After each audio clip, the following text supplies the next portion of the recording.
Hello guys, देखते हैं इस बारी आयोग के कौन कौन से क्वेश्चंस पे ऑब्जेक्शंस है और कौन से क्वेश्चन बदले जाएंगे। चलिए डेट्स देखते हैं।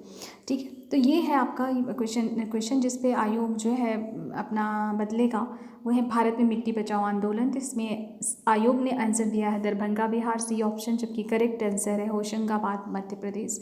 तो उनको फ़ायदा होने वाला है जिन्होंने इस क्वेश्चन को अटेम्प्ट किया है। अगर आयोग इस चीज़ को डेफिनेटली कंसीडर करने जा रहा है, ये बिल्कुल बिल्कुल बेसिक जानकारी हम आपको दे रहे हैं।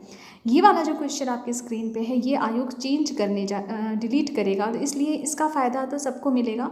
बेसिकली ये कह सकते हैं कि इसका फ़ायदा किसी को नहीं मिलेगा, क्योंकि ये क्वेश्चन डिलीट होगा तो जाहिर है सभी के नंबर बढ़ेंगे, तो कट ऑफ पे इस क्वेश्चन का फ़र्क नहीं पड़ेगा।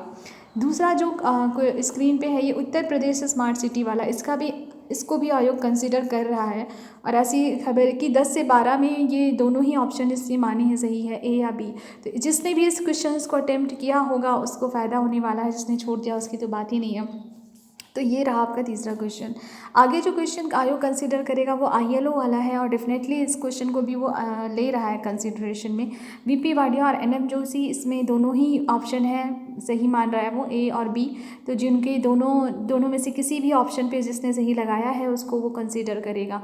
और ईज़ ऑफ डूइंग वाला बिजनेस 100% आयोग इसे कंसिडर कर रहा है। और इसको जो है इसमें क्योंकि ये एक्चुअली क्वेश्चन ही गलत, आंसर ही आयोग ने गलत दिया है, इसमें तो कोई डाउट नहीं है।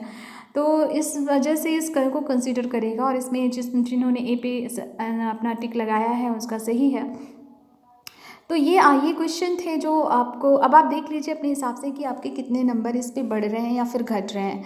तो उसके बाद हम डिस्कस करते हैं कि एक्चुअली आपका जाएगा कितना कट ऑफ। ठीक है, एक मोटा मोटा जो हम क्राइटेरिया लगाते हैं बिना उसके, तो इसमें से अगर आपके क्वेश्चंस डिलीट हो रहे हैं, मान लीजिए आपके क्वेश्चंस डिलीट हो रहे हैं, तो इससे फ़र्क क्या पड़ेगा, इस चीज़ को देखते हैं।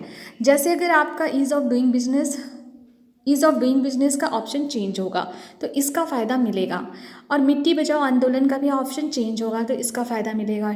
जो क्वेश्चन डिलीट होना है, डेफिनेटली डिलीट होना है, वो आर्टिकल वाला क्वेश्चन है, तो उसका फ़ायदा किसी को नहीं मिलेगा, क्योंकि वो सबके नंबर बढ़ेंगे। तो अब जिन बच्चों के ये दो क्वेश्चंस जो है, मतलब 3 क्वेश्चंस चेंज होने जा रहे हैं, तो ये दो क्वेश्चन है, अगर इन्होंने अटेम्प्ट किए हैं तो उनका दो क्वेश्चन बढ़ेगा। यानी 2 क्वेश्चन बढ़ने का मतलब है कि 3 नंबर बढ़ेगा, क्योंकि एक गलती कम हो गई, तो गलत कम होने से एक या आधे नंबर का फ़ायदा वहाँ मिल जाता है। तो टोटल 2.5-3 नंबर का फ़ायदा हो जाता है। तो हम इसको 3 नंबर मानते हैं कि जिसके दोनों, मतलब ये दोनों क्वेश्चन उन्होंने अटेम्प्ट किए हैं, ईज़ ऑफ डूइंग वाला और मिट्टी बचाओ वाला, उनको definitely and damn sure 3 number बढ़ेगा उनका। जिन्होंने इन दोनों में से कोई एक अटेम्प्ट किया है, मिट्टी बचाओ और ईज़ ऑफ डूइंग में से, उनका 1 नंबर यानी 1 क्वेश्चन यानी 1.5 नंबर का फ़ायदा लगभग होगा। तो इस हिसाब से जो मेरिट जाएगी वो 92 जाएगी जनरल की मेरिट, विमेन की 84-85 रहेगी, और 72-70 एससी की, और 70 से लेकर 64 एसटी की। अच्छा, एक चीज़ और हम आपको बताते हैं। एक जो साइंटिफिक तरीका है उसमें हम देखते हैं कि कट ऑफ का जो एक्चुअली लेवल होता है वो हमेशा 70% लेवल ऑफ द क्वेश्चन पे जाता है, 30% नंबर ऑफ सीट्स पे जाता है। अब हमें पता है कि हमने 13 गुना ही इस बार लिया जा रहा है, और सीटों की संख्या कम है, 250 है, तो लगभग 3250 ही सिलेक्शन होने हैं। अब देखते हैं कि इसमें ट्रेंड आयोग की जो आंसर की है उसके बाद 2 या 3 नंबर डेफिनेटली इधर उधर होगा, कुछ बच्चे इन होंगे कुछ आउट होंगे, तो कैसे आंसर बदलेंगे, कौन से डिलीट होंगे, और क्या इससे कट ऑफ में फ़र्क पड़ेगा। एक बारी एक नज़र मारते हैं कि पिछले 4 वर्षों में क्या रहा कट ऑफ। 2017 में जनरल की कट ऑफ 128 थी और विमेन की 121 थी। इसी तरह से 2018 में 126 और 116 थी। 2019 की बात कर लेते हैं, तो 2019 में देखिए आपको यहाँ स्क्रीन पे दिख रहा होगा, 2019 में जो कट ऑफ थी वो 88 क्वेश्चंस नंबर, मतलब 88 क्वेश्चंस गई थी लगभग। ये सॉरी, यहाँ पे मैंने नंबर दिया है, बट 88 क्वेश्चंस है ये, तो क्वेश्चंस है, और ये 82 क्वेश्चंस है, तो इस हिसाब से गई थी, क्योंकि 88 जो जनरल मेरिट गई थी वो बच्चे क्वालिफाई किए और उन्हें बुलाया गया, उन्होंने मेंस लिखा है, और इसलिए जो वुमेन है उनमें भी 82 गई है।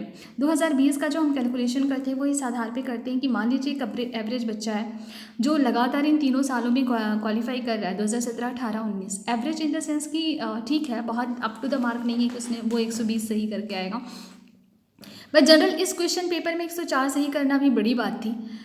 और वो भी गलतियाँ होने के चांसेस ज़्यादा थे। तो 104 मान लीजिए वो सही करके आता है, बहुत अच्छा पेपर करके आता है, 24 वो गलत करके आता है। अब 104 सही करके आता है और 8 गलत करके आता है, तो इसका मतलब क्या हुआ, उसके मार्क्स आ गए उसके क्वेश्चन आ गए 96। अब 96 तो नहीं जाएगी ना, क्योंकि 96 पे कितने बच्चे होंगे, 2 या 3% होंगे। अब उससे मेरिट नीचे चलती चली आएगी। अब लेना तो हमें 3250 तक है, तो 95, 94 और बेसिकली फिर ये आके 93 या 92 पे रुक जाएगी, जनरल की बात। बाकी फिर इसी तरह से कैटेगराइज किए जाएंगे 86, 87 वीमेंस की, और 72, 70 तक जाएगी आपकी जो अदर्स है, मतलब ओबीसी, सॉरी, एससी की। तो इस हिसाब से आप इस हिसाब से आपने जो कैलकुलेशन किया है उस हिसाब का, और एसटी की भी इसी तरह से जाती है, ठीक है। ये आपका पूरा अनुमान है। अच्छा, ईडब्ल्यूएस का हम जानबूझ के, क्योंकि ईडब्ल्यूएस का मुझे कोई अंदाज़ा नहीं है कि वो कितना, 1, 2 या 2, ज़्यादा तो नहीं, 2-3 नंबर का ही फ़र्क पड़ता है मेरे ख्याल से।